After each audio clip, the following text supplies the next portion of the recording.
vamos. Aguanten mucho tiempo.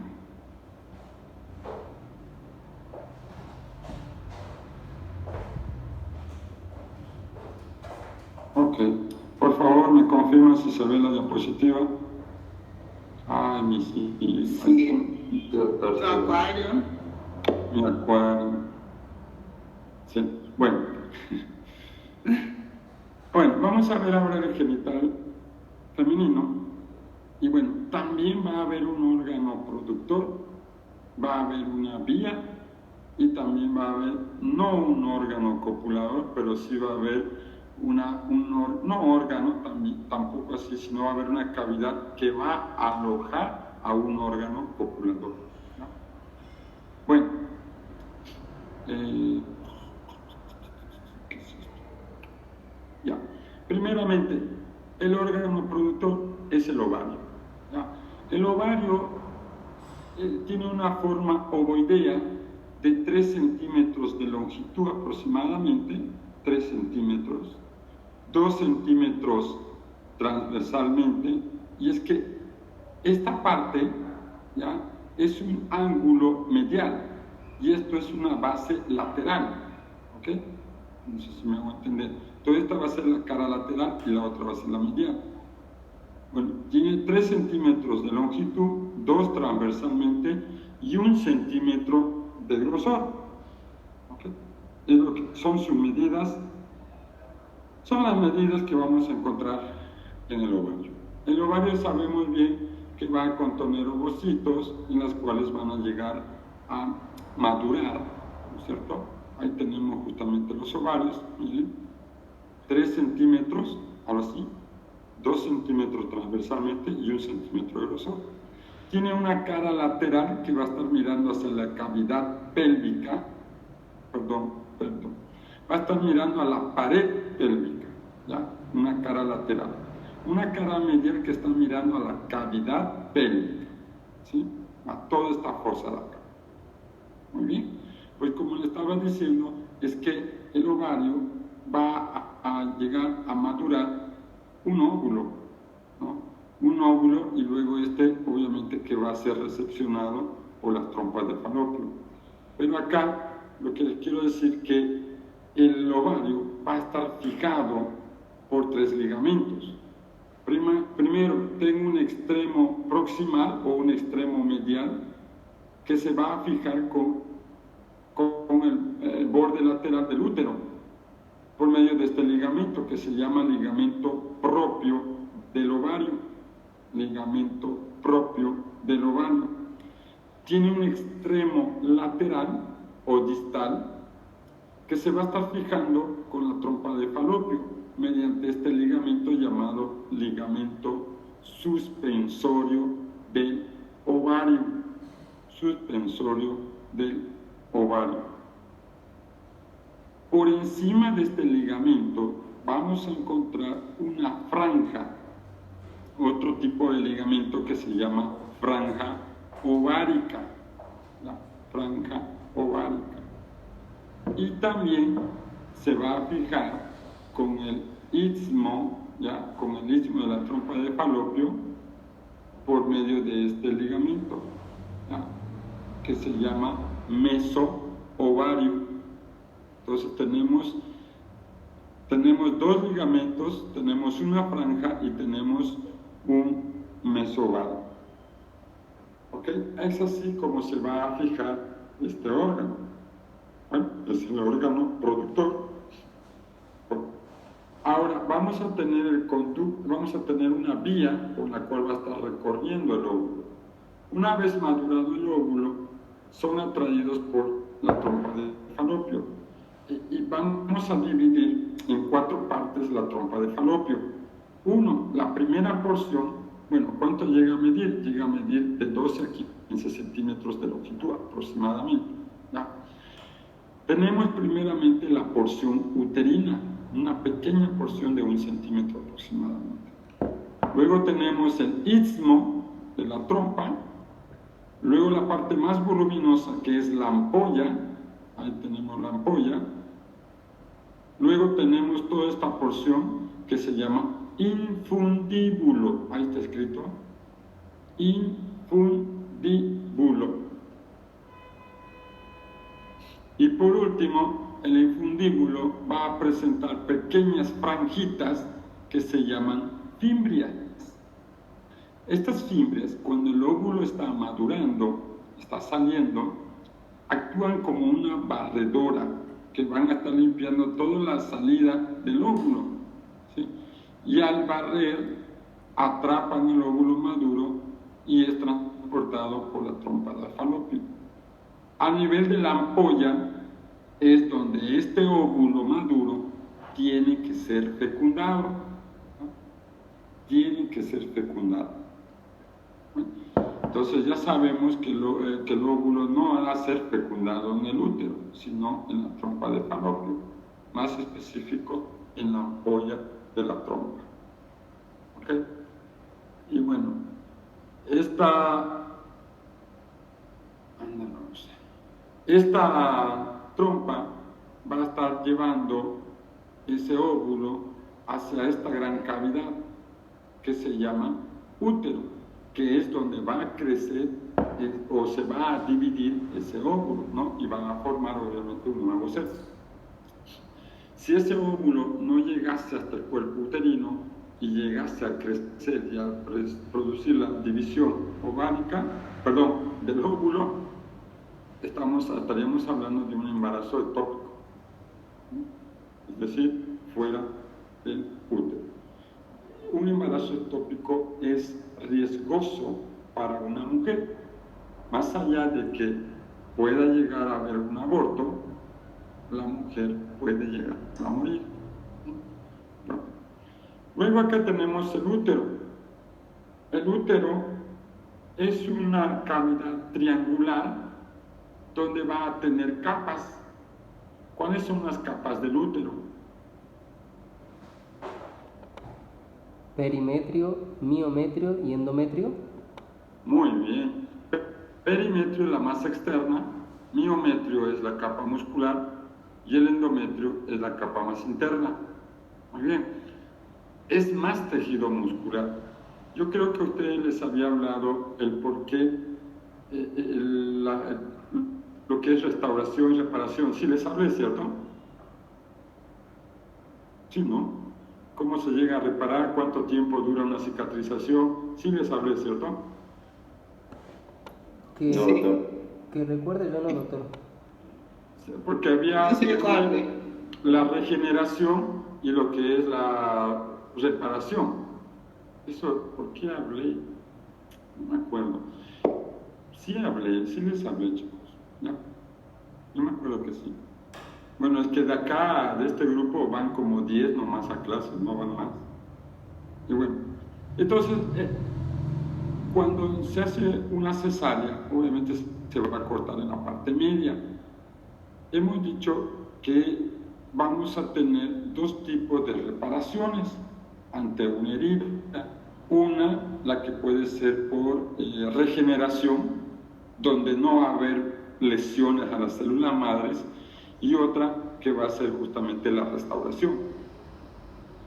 En este caso, cuando ya se llega a cortar, como es una herida profunda, no va a haber regeneración, pero sí va a haber restauración. ¿En qué consiste la restauración? Ante una herida. ¿Qué vamos a encontrar? Sí, ya me acuerdo que les hablé en cuestión de diabetes, en cuanto a las heridas.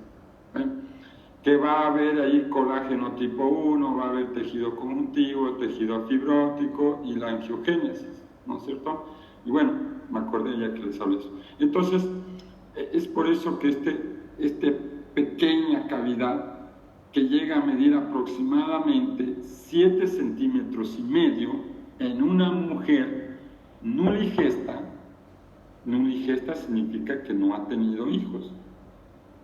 Va a medir 8 centímetros en una mujer multigesta, que ha tenido más de 2 hijos. ¿Ok?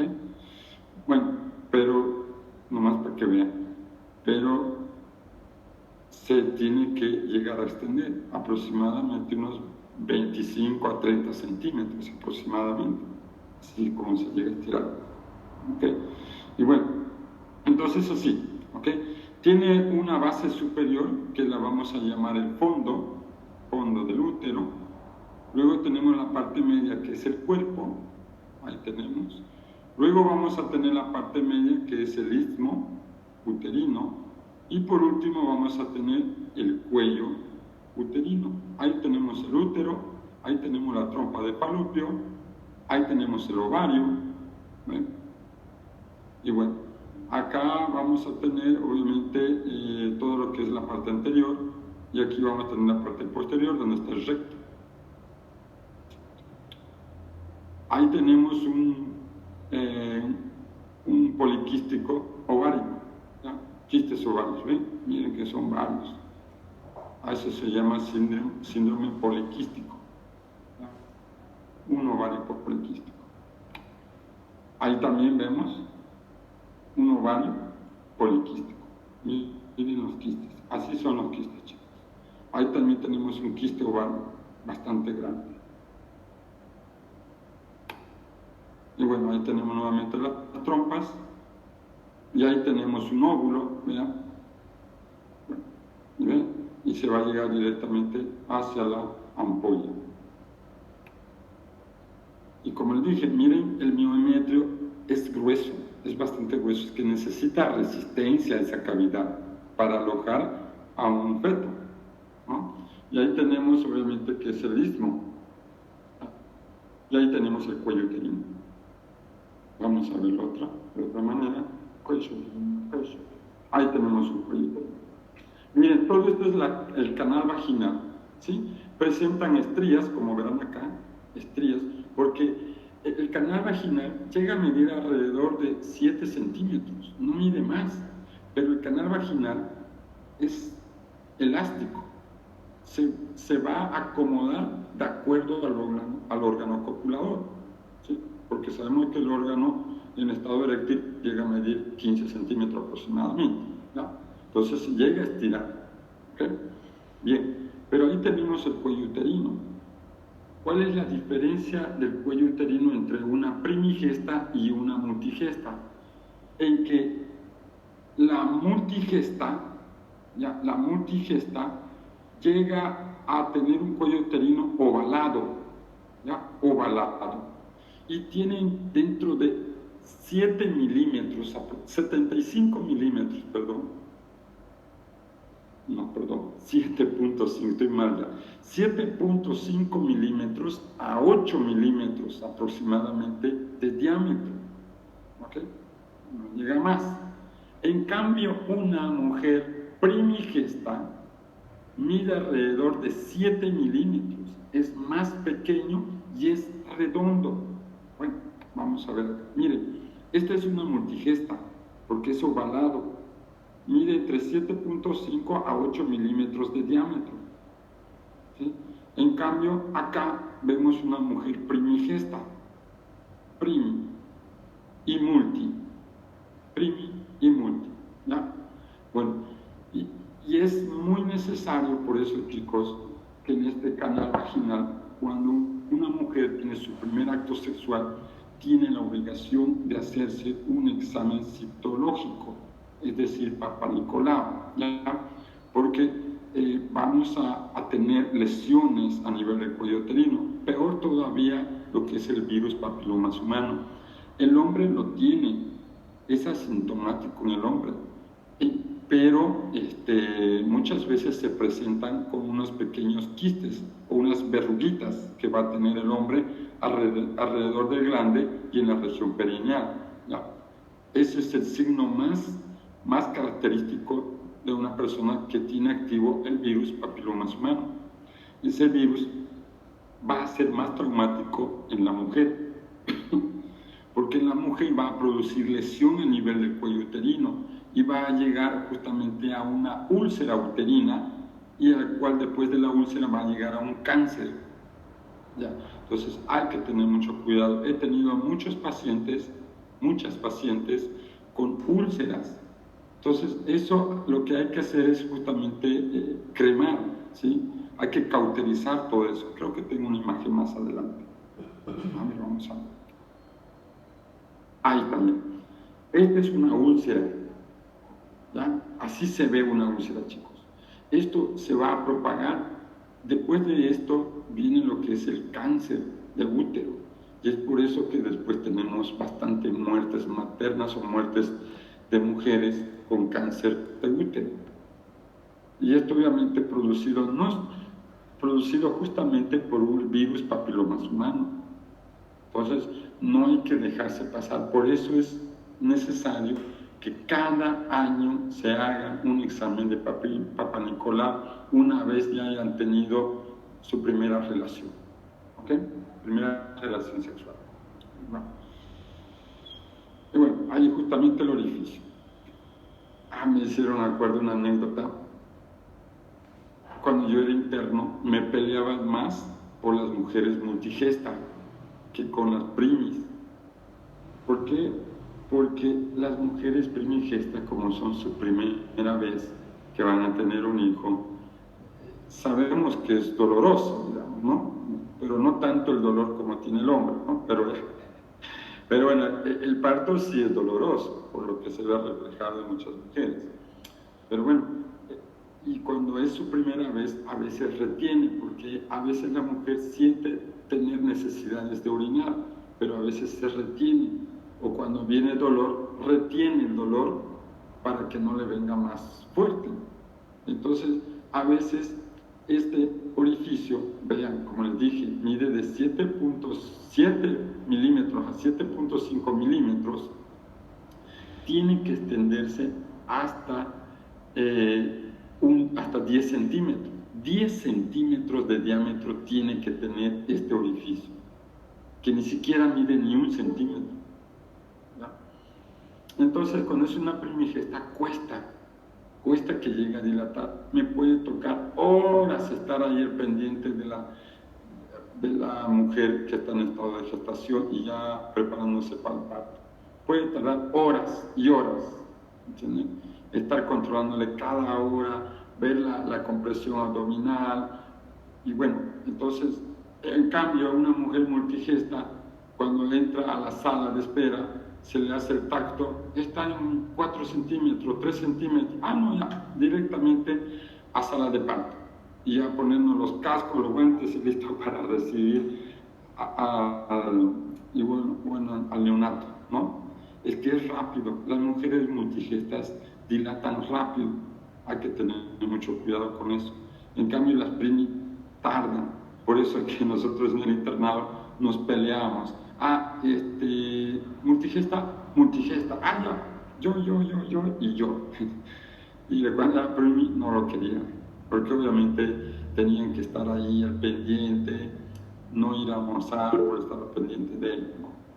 Pero bueno, es una anécdota más que quizás a ustedes les pase igual. Y bueno, hacer mucho hincapié en esto, chicos, ¿no? Bueno, ahí está, ya les había hablado sobre el canal vaginal, ¿no? Es una cavidad muy corta, pero que se acopla al órgano copulador, ¿no? Es elástico, totalmente elástico, ¿no? Y luego tenemos lo que es la parte externa, ya, el aparato genital femenino externo, donde ya les dije, también les hablé sobre esto, ¿no? Ahí tenemos el capuchón del clítoris, y ahí tenemos el órgano eréctil de la mujer, que es el clítoris.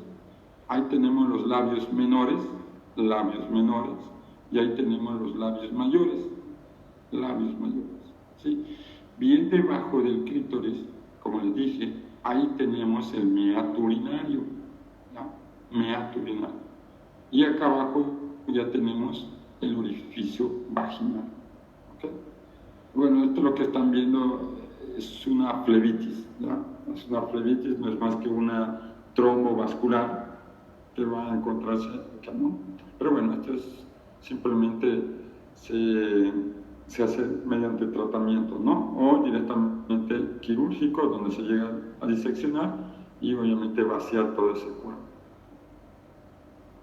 Y bueno, lo mismo acá, ahí tenemos obviamente el orificio vaginal, ahí tenemos el meato urinario, el clítoris, capuchón, labios menores, labios mayores y obviamente el monte de Venus o las vellosidades pubianas, ¿no? Que sirven de protección, obviamente, porque les dije que las mujeres son las que mayormente van a tener algún tipo de infección o un microorganismo, porque es un órgano interno, no es como el hombre, que es un órgano externo y nosotros podemos lavar con algún detergente.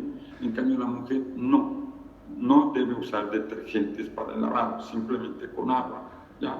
Y como al tener un orificio, pues obviamente es una gran puerta de entrada a cualquier microorganismo, ya sea por el acto sexual o ya sea por un retrete público, ¿no? Y bueno, y ahí tenemos obviamente la región perianal, que también es muy propenso a tener, mucho depende de cómo hacen la higiene, ya, eso también tienen que tener bastante cuidado, ya, siempre la limpieza se hace de adelante hacia atrás, de adelante hacia atrás, no de atrás hacia adelante, sino obviamente ya estaríamos contaminando toda esta área. Preguntas, dudas. Doctor, yo tengo una consulta.